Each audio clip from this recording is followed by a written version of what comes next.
The tattoo that changed EVERYTHINGA Laura Brown's story. The courtroom was silent enough to hear a pin drop. Laura Brown stood at attention, her white dress uniform immaculate, every brass button gleaming under the harsh fluorescent lights of the military tribunal room. 47 officers sat in tiered rows before her. Admirals, generals, the most decorated men and women the United States Armed Forces had ever produced. At the center of it all, seated behind the elevated panel desk with the cold authority of a god passing judgment, was General Harold Brown, her father. His jaw was set like concrete. His eyes, those same steel-gray eyes she had inherited, held not a single flicker of warmth. No recognition of the little girl who used to fall asleep on his chest while he read military doctrine. No memory of the teenager who had cried into his dress uniform when he shipped out for his 3rd deployment. There was nothing there now. Nothing but contempt. "Captain Laura Brown," he said, his voice filling the chamber like a cannon blast. "You have been brought before this tribunal on charges of unauthorized intelligence operations, breach of classified protocol, and conduct unbecoming of a commissioned officer." Laura didn't flinch. She had known this moment was coming for 3 years, had prepared for it in cold, safe houses across 7 countries.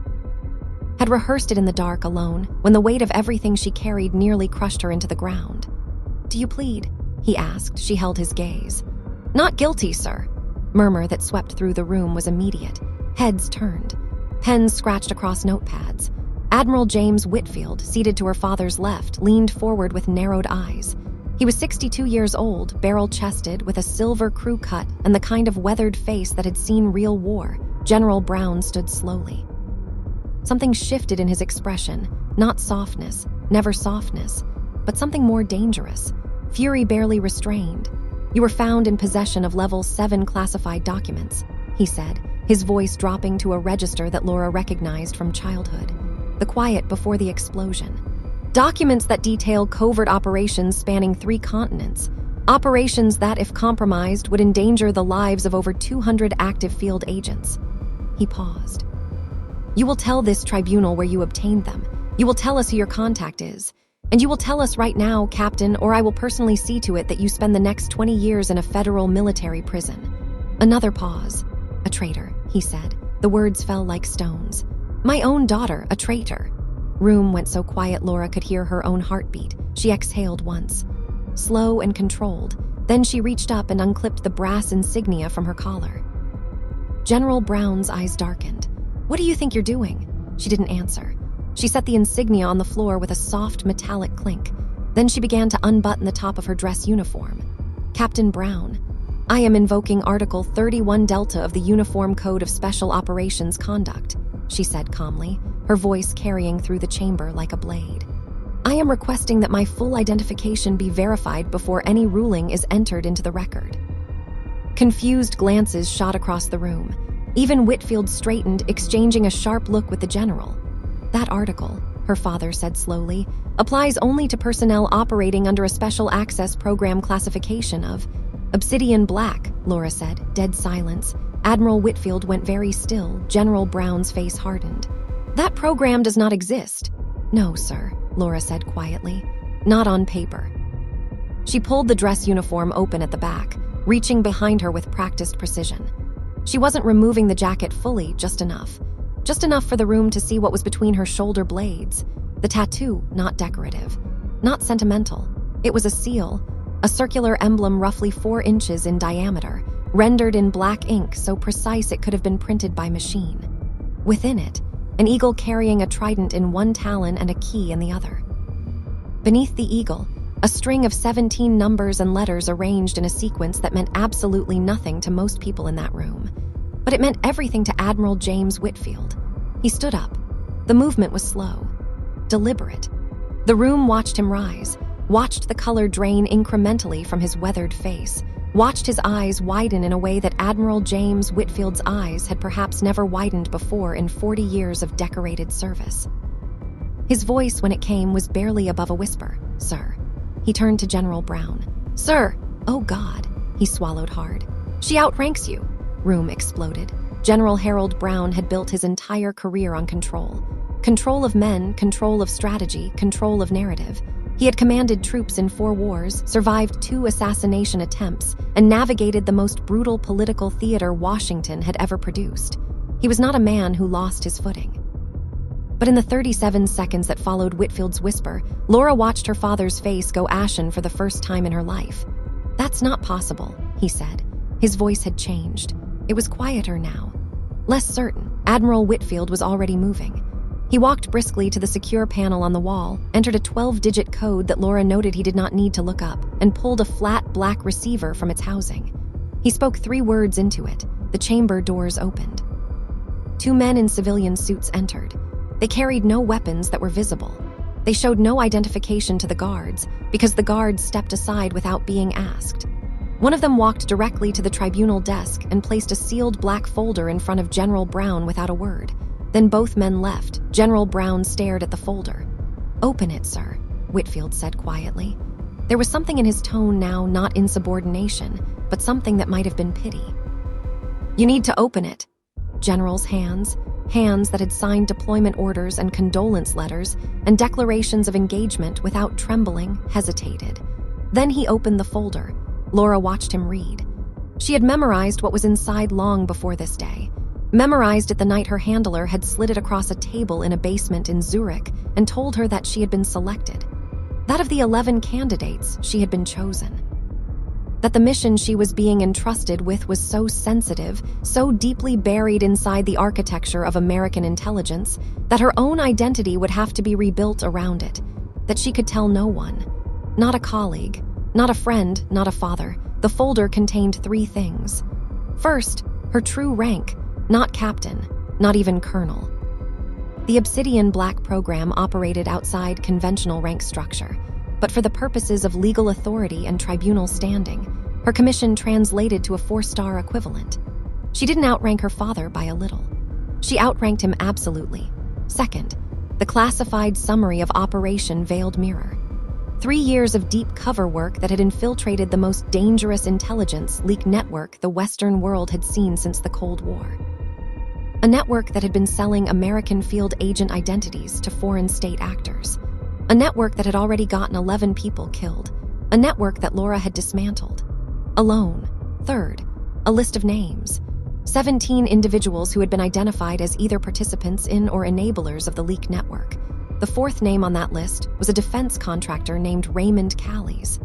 Raymond Callies had been the late-night golfing partner of General Harold Brown for the past 9 years. Laura watched her father reach that page. She watched him stop. The silence between them was different now. Layered. Complex. It held all the years they had lost, all the arguments and deployments and missed birthdays and cold phone calls that had calcified their relationship into something neither of them fully recognized anymore. It held the memory of her mother, who had died when Laura was 11, and the way her father had folded himself so completely into the military after the funeral that there was almost nothing left over for a grieving daughter. It held every moment she had wanted to call him during the mission and couldn't. Every moment she had wanted to tell him who she had become. It held the possibility, the terrible, fragile possibility, that he hadn't known. That Raymond Callies had used him without his knowledge. That her father, for all his coldness, was not what the worst part of her had feared he might be. General Harold Brown looked up from the folder. For the first time in longer than Laura could remember, he looked old. "Laura," he said, not captain. Not her rank designation. Not her surname delivered like a verdict. Her name. She kept her posture straight. She would not let herself break here, not in front of 47 officers and the weight of 3 years of isolation pressing down on her chest like a stone slab. She said. He closed his eyes briefly. Opened them. "How long?" 3 years, 2 months, 11 days. He absorbed that. "Alone?" "Yes, sir." Another silence. "Raymond Callies," he said, and the name came out like something he was tasting for poison. "He was at my house for Thanksgiving." "I know." "Was at your graduation." "I know." "You..." He stopped, recalibrated, the general trying to resurface through the father. "Were you able to determine the extent of his access to my..." "No classified information passed through you, sir," Laura said. "Not knowingly. His use of your proximity was purely social. Cover. He needed the appearance of legitimate military connection. You were not a participant." She paused. "The investigation confirmed that clearly." She watched something move through his face that she didn't have a word for. Relief and devastation, tangled together. Admiral Whitfield cleared his throat. General Brown, in light of the contents of that document, I am obligated to formally notify this tribunal that all charges against Officer Brown are hereby dismissed, immediately and with full record expungement. He turned to the room at large. What has been discussed in this chamber today falls under obsidian black classification.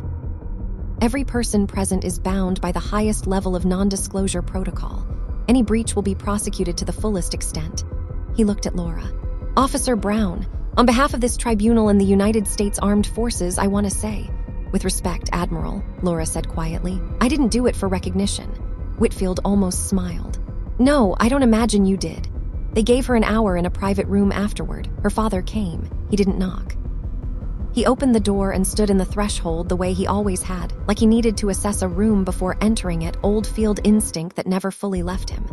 He'd removed his general's cap and was holding it in both hands, which Laura had never seen him do. She was standing at the window, looking out at the gray winter courtyard below. You should have told me, he said. I couldn't. I'm your father. You're also a general, she said. And I was investigating a network that had sources inside this building. The protocol was absolute, no disclosure, not to anyone. Called you a traitor. His voice was rough. In front of I called you, you didn't know. That doesn't make it right. She turned from the window. He looked smaller than she remembered.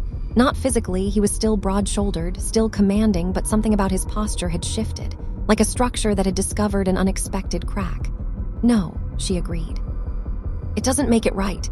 He held her gaze. This was new. He had always been the one to look away first when things became personal, retreating into formality, into rank and protocol and the comfortable distance of command. But he held it now. I didn't know how to raise you after your mother died, he said. I want you to know that I know that I know I failed at it. Laura said nothing. Military was the only language I had left, he continued. I thought structure, standards. That was what I could give you. That was how I could protect you. A pause. I think I made you into a soldier instead of raising you as a daughter. You made me into someone who could do what needed to be done, Laura said carefully. I don't know if that was the right way to raise a child, but it was what the mission needed. He absorbed that. 11 people, he said quietly. You said the network had already gotten 11 people killed. You stopped it. He nodded once. Slow and deliberate, the way he nodded when he was accepting a tactical reality he couldn't change.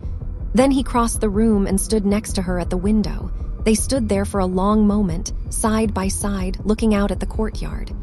I'm proud of you, he said finally. I don't think I've said that enough. I'm not sure I've ever said it correctly. Laura looked at him. General Harold Brown, 4-star, decorated veteran of 4 conflicts, the most controlled man she had ever known, had the eyes of someone who had been carrying something very heavy for a very long time and had just been told he could put it down. Going to have to answer questions about Callie's, she said, because she was her father's daughter, and neither of them knew how to stay in softness for too long. I know. Submit a supplemental report confirming your clearance. It shouldn't take more than a few weeks. Laura, sir, stop being a soldier for 5 minutes. She almost laughed. It came out wrong, too compressed. More of a sharp exhale, but he heard it for what it was. Okay, she said. Outside, snow had started to fall on the courtyard, thin and quiet, settling on the concrete without drama. Are you all right? He asked. It was such a simple question. She couldn't remember the last time someone had asked her that, and meant only that, not a debrief question, not a medical clearance check, not a psychological evaluation filter. Just a question. Just someone wanting to know. No, she said honestly. Not yet, he agreed. I don't suppose either of us are.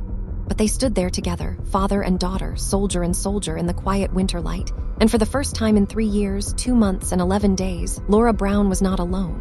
Outside the building, 2 black sedans pulled away from the curb. The Obsidian Black program had 14 active operations still running, 11 field agents still in place. And somewhere in the network they had dismantled, one thread remained uncut. Laura's phone buzzed. One message. No sender IDIT read. Good performance today, Brown. The real mission starts tomorrow. She looked at the screen for a long moment. Then she put the phone in her pocket, buttoned her uniform to the collar, and walked back into the building.